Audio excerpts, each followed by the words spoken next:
السلام عليكم ورحمة الله وبركاته. اللهم صل وسلم وبارك على سيدنا محمد أفضل الخلق وعلى آله وصحبه أجمعين. ازيك يا حبايب قلبي، عاملين ايه؟ وحشتوني كتير قوي قوي قوي قوي من الفيديو اللي فات. بحبكم قوي قوي قوي قوي. مشرفيني ومنوريني ووجودكم كالعادة على راسي من فوق. النهاردة بقى يعني كده قمت واتنشطت بقى كده وسبتني من الكسل والتعب ده، وقلت بقى اعمل لهم اكلة جامدة كده اعوضهم بيها عن ايه. يعني عن اهمالي، هو والله اهمال غصب عني يعني، بس يعني جبت بقى كده حلة وحطيت فيها سمنة. الحلة اللي هناك دي انا كنت مسيحة فيها سمنة فلاحي اللي هي الجاموس، وحطيت عليها سمنة من بتاع الصفيحة، يعني ايه خلطتها. بتبقى والله العظيم تحفة. لو عايزين تعرفوا الطريقة قولولي وانا اعملها معاكم مرة. بتضاعف الكمية معاكي، بتوفر كتير. بريحتها كلها، وبتبقى ترميلة السمنة البلدي، حتى لو السمنة البلدي قليلة عن السمنة يعني عن كمية السمنة الصناعي او اللي هي بتاعة الصفايح. هنا بقى جبت حلة حطيت فيها سمنة وزيت. نزلت بنص كيلو من الكبد، من كبد الفراخ الطازة، لسه جايباها دلوقتي يعني. في الوقت اللي انا كنت بعمل فيه. وجبت الناحية التانية على العين التانية صينية. وحطيت فيها برضو سمنة وزيت، وحطيت فيها بصلاية مفرومة، بصلاية كبيرة مفرومة. مش مفرومة، مبشورة يعني، مبشورة مفرومة في الكبة، متقطعة مكعبات صغيرة على ايدك زي ما تحبي. هنعمل بقى وصفتين النهاردة جمال جدا جدا. آه، يعني كانت ريحتهم قلب الدنيا حرفيا. لو عندك عزومة تقدري تعمليهم كصنفين رئيسيين على سفرتك. هيبقوا تحفة جدا. بصوا بقى اهي، انا حطيت الكبد بحط لها التوابل بتاعتها. حطيت لها توم باودر، بصل باودر، نص معلقة 7 بهارات، كمون، كزبرة ناشفة، فلفل اسمر. هحط في الاخر حبة بابريكا. بس وهقلبها بقى. آه ايوه اهو بصوا. دي بقى التوابل بتاعتها، التوابل الكبده. آه توم باودر، بصل باودر، نص معلقه صغيره 7 بهارات، كل حاجه نص معلقه. او معلقه صغيره. بس ال7 بهارات اللي عندي يعني ريحتها قويه قوي، فانا بحط منها ايه نص معلقه، اللي هي بما يعادل معلقه صغيره يعني. ونص معلقه بابريكا او معلقه بابريكا. نزلت بقى هنا بنص قرن فلفل، نص والله العظيم، يعني الفلفل كان كبير فحطيت نص قرن بس. بشرب المبشرة، لو عندك كبة تقدري تعمليه في الكبة. حطيت برضو هنا بصلية صغيرة مبشورة. طماطمية مبشورة ومتشال القشر بتاعها. هنسيبها بقى تعيش حياتها كده. الناحية التانية نزلت بنص كيلو من اللحمة المفرومة على البصل، هي كانت مجمدة، فأنا هستنى شوية على يعني النار تفككها. بصوا اهو. هنا بقى حطيت ورقة اللورا. انا نسيت اقول لكم، هكتب لكم المقادير كلها في صندوق الوصف لو حابين، يعني عشان ايه اما تيجوا تطبقوا ان شاء الله ورايا ترجعوا لصندوق الوصف. طبعا كلنا بنعرف نطبخ احسن من بعض يعني، وكلكم افضل مني في الاكل وفي الطبيخ وكل حاجة، بس احنا بنستفاد من بعض يعني. بنوري طرقنا الطرق بتاعتنا لبعض، بس مش اكتر من كده يعني، مفيش حد افضل من حد ولا كده. هنزل بقى بجزرتين مبشورين، بشرهم بالمبشرة. وبقيت القرن الفلفل اللي انا كنت حطاه للكبدة. يعني انا كنت بشر قرن كبير وحطيت نصه هنا ونصه هنا. هنا بقى انا هعمل جلاش اللحمة المفرومة دي، هعمل بيها جلاش. اقسم بالله الجزر ده بيودي الجلاش في حتة تانية خالص. يعني انا لو هعمل جلاش وما عنديش جزر مش هعمله. انا ممكن استغنى عن اللحمه المفرومه وما استغناش عن الجزر في حشوه الجلاش. هتشوفوا بقى الجلاش معانا، ما مش هنرص ورقه ورقه بقى ولا الكلام ده. في ثانيه اقسم بالله تكوني عامله مش صينيه جلاش، احلى صاج جلاش. ويبقى التكلفه يعني، ده نص كيلو لحمه مفرومه هيعمل معانا صاج 30 في 40 تقريبا. ويعني بسم الله ما شاء الله بيبقى الحشوه كويسه قوي. اهو بصوا هنا بصلاية كبيرة مبشورة، جزرتين، قرن فلفل، نص كيلو لحمة مفرومة. مش عارفة بقى انا نزلت بالتوابل ولا لسه، لان انا لما ببقى اسجل لكم مش ببقى بص في الشاشة قوي يعني. بصوا اهو. فككنا بقى اللحمة فككت اهي. هناك بقى الكبد انا كنت وطيت عليها لان انا كنت نازلة بيها على نار عالية. وما قلبتهاش في الاول. عشان ايه ما تتهريش الكبده، بتتهري بسرعه وبتبقى عايزه نار عاليه عشان ما تنزلش ايه السوائل اللي فيها وتنشف. اهو بصوا. هنا بقى كنت جبت الرز وغسلته. هنا كان تقريبا حوالي كيلو الا ربع من الرز. نزلت بيه اهو، او كيلو يعني، هو من كيلو لكيلو الا ربع رز. انا بقى هنا هعمل ايه؟ هنا هعمل رز بالكبد، بالخلطة يعني، وهحشي منه حمام كداب. اهو بصوا، بس طبعا انا مش بتاع الحمام الكداب هنسويه نص سوا، لكن ده انا هزوده عادي يعني. هتشوفوا دلوقتي انا هعمل ايه. هقلبه بقى كده في بعضه كويس. حطيت مكعب مرق. هحط على اللحمة برضو توابل اللحمة. هنا بقى في الاخر حطيت ملح. انا اللحمة برضو حطيت عليها 7 بهارات، بهارات لحمة. ملح وفلفل اسمر، وحطيت تقريبا نص معلقة توم باودر، بصل باودر لتعزيز الطعم مش اكتر. ممكن تستغني عنهم وتكتفي بس بال7 بهارات وبهارات اللحمة والملح والفلفل ومكعب مرق. تقدري برضو تستغني عن مكعب المرق لو حابة، تظبطي الملح بتاعك. هنا برضو بصوا بقى، انا لقيت اللون ايه اللي هو معايا مش غامق. او هنا وعلى الرز حطيت قرفة. القرفة بتخلي ريحة الحشوات حلوة، يعني ريحة الرز لما بتيجي تحشي بيه فراخ او حمام او حمام كداب او اي حاجة، بتخلي الريحة والطعم في حتة تانية خالص. لو عندك عود قرفة وعايزة تحطيه حطيه، ما عندكيش هتحطي معلقة صغيرة من القرفة. هنا بقى لقيت اللون ايه اللي هو مش غامق قوي، لان كمية الرز كانت كتير. فانا عملت ايه؟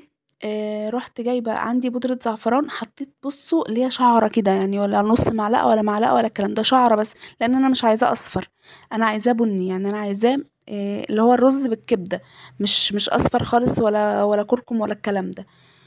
اهو بصوا بقى، هنا انا نقصت بقى شوية رز عشان احشي بيهم الحمام الكداب.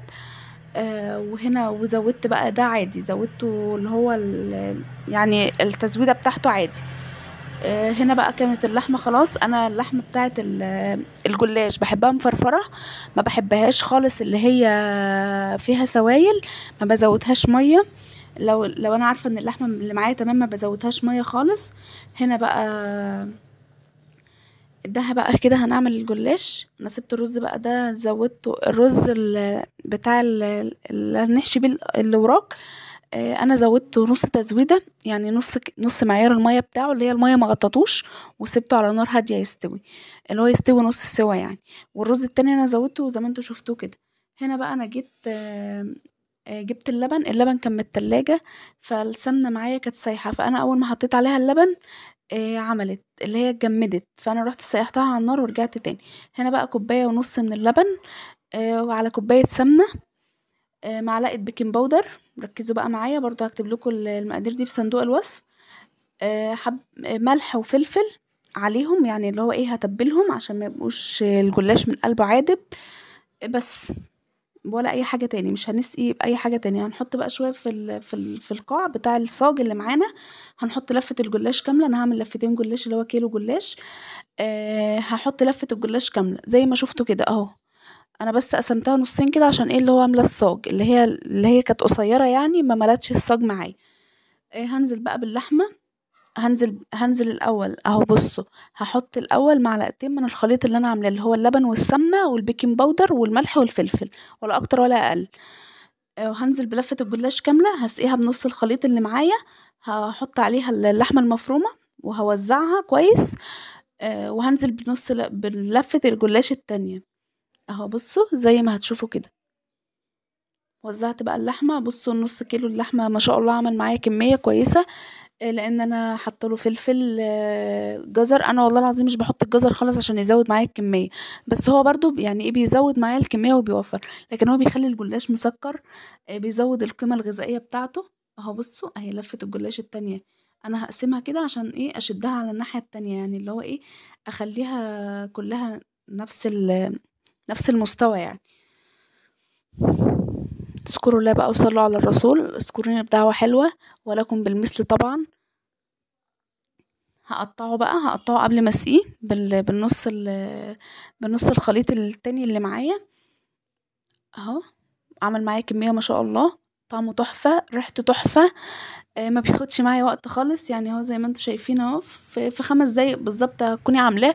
بعد ما تحضري له اللحمة المفرومة والخليط بتاعه، الخلطة يعني اللي انت هتسقي بيها، مش هياخد منك وقت خالص. بدل بقى ما نقعد نرص ورقة ورقة وندهن والكلام، لا مفيش الكلام ده. يعني انا كنت بتعقد من الجلاش الاول بسبب كده، ان انا هجيبه واقعد ارص ورقة ورقة واعمل، لا. حتى لو الجلاش معاكي يعني كان في الفريزر ومتقطع او متبهدل او اي حاجة، لو انت حتى قطعتيه بالسكينة هترصيه وهيبقى مية مية. مش هيبقى فيه اي حاجة حلوة مية مية دي. اه قطعت بقى كده قبل ما اسقيه. حاولي بقى وانتي بتحطي وانتي بتوزعي اللحمه ما تجيبهاش عند الطروف قوي، لان انا جبتها عند الطروف وكانت ايه، بانت كده من الطروف عشان ما تتحرقش معاكي. بصوا بنتي، اه هسقي بقى بنص الخليط التاني اللي معايا اوزعه كده. انا جبت الترابيزه دي عشان ايه، يعني بديل الرخامه كده، على ما ربنا يسهل ونجدد المطبخ ده ونعمل فيه رخام. بس كده، وحطيته في الفرن ولعت له من تحت و... وسبته بقى يعيش حياته. يعني دخلته على فرن سخن وهديت النار شوية، اللي هو خليتها وسط يعني، مش عالية قوي ولا هادية قوي برضو. بس وخلاص. هنا بقى جبت الوراك اللي معايا دي، انا كنت متبلاها من قبلها بيوم، هي كانت عندي في الفريزر. بس يستحسن ان هي تكون لسه ايه يعني مدبوحه حالا او جايه من عند الفرارجي حالا، اللي هي ما تكونش اتحطت في الفريزر، لان في الفريزر الجلد بتاعها بيتهري. اللي هو ايه يعني ما بتبقاش بنفس القوام برضو. بصوا اهو انا تبلتها ببصله، بشرت لها بصلايه وطماطمايه، حطيت عليها بهارات فراخ، ملح وفلفل، 7 بهارات، نص معلقه 7 بهارات. بس عفوا، وجنزبيل، حطيت عليها جنزبيل، الجنزبيل بيخلي التتبيله حلوه قوي. كنت حاطه برضو على الرز اللي انا عاملاه ده جنزبيل. بس هو ده اللي انا كنت متبلاها بيها، ومتبلاها من قبلها بيوم وحطها في التلاجة. ولما جيت اشتغل يعني بيها طلعتها. اهو بصوا، هجيب بقى صينيه مش هتنها اي حاجه، مش هسلقها. اهو بصوا، ولا فويل بقى ولا ورق زبده ولا اي حاجه، هوريكم دلوقتي بقى هنسويها مع بعض ازاي. والله العظيم وكانت مستويه ودايبه وجميله. يعني احنا ما بنحبش الفراخ او اللحوم مستويه قوي، اللي هو تسيب من بعضها كده، لا. يعني احنا بنحبها ايه، ماسكه نفسها شويه، اللي هو فيها الطعم يعني. يعني احنا كده يعني بيتنا كده، ما بنحبش الفراخ واللحمه مستويين قوي. هقفل بقى عليها كده بالخله بقى زي ما قلت لكم. ما انا عشان انا عفوا، الاوراق كانت في الفريزر بقى لها فتره، يعني انا كنت خليها وحطها في الفريزر. فاللي هو ايه مش متماسكه قوي، يعني الجلد مش متماسك قوي. طبعا لما تكوني انت لسه جايباها هيكون احسن يعني. بصوا بقى لون الرز عامل معايا ازاي اهو. انا كده كنت خلصت الكميه بقى. هحطها بقى اللي على الوش ده، التتبيله اللي انا كنت متبله بيها الوراك، هتديها برضو طعم ونكهه حلوه. هنا بقى الرز اهو، الجلاش اهو بقى عايش حياته في الفرن. هنقعد بقى نحركه كده، ده فرن غاز. طبعا تقدري تحطيه في فرن البوتاجاز عادي، بس لو عندك فرن غاز حطيه في الفرن الغاز. يعني الفرن الغاز بينشف الحاجة اكتر، بيخلي سواها مظبوط اكتر، اللي هو ايه بيبقى يعني ناره شديدة شوية عن الفرن البوتاجاز. فاهو انا بقى هقعد اقلب فيه كده، حبيت بس اوريكم الشكل يعني. آم، كان في بقى حبة كده من الخليط ده على الوش، فانا بحاول ان انا انزلهم في اي فاصل عشان ما يتنهمش على الوش يعني والوش يحمر. هنا بقى كان خلاص القعر كان احمر، يعني القاع بتاعه الجلاش كان احمر. فانا بقى شغلت الشروقه، ايوه احنا بنقول عليها الشروقه.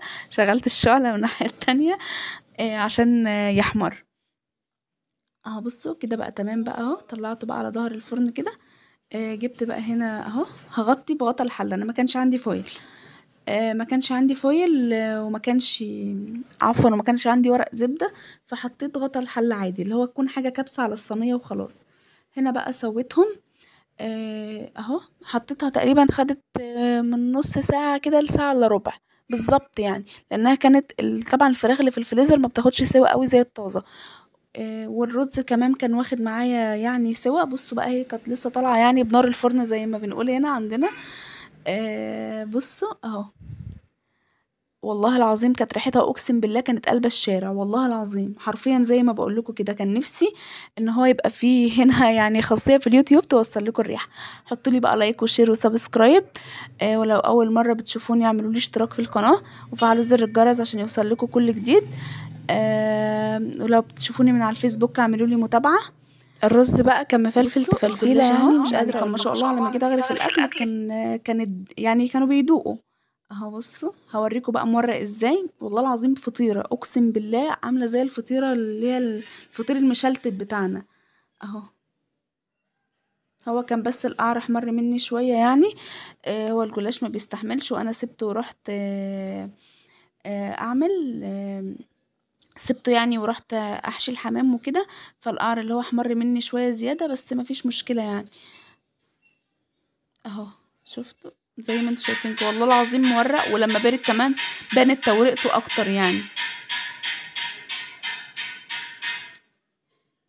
انا مش عارفه ايه اللي جاي على الكاميرا ده بس معلش.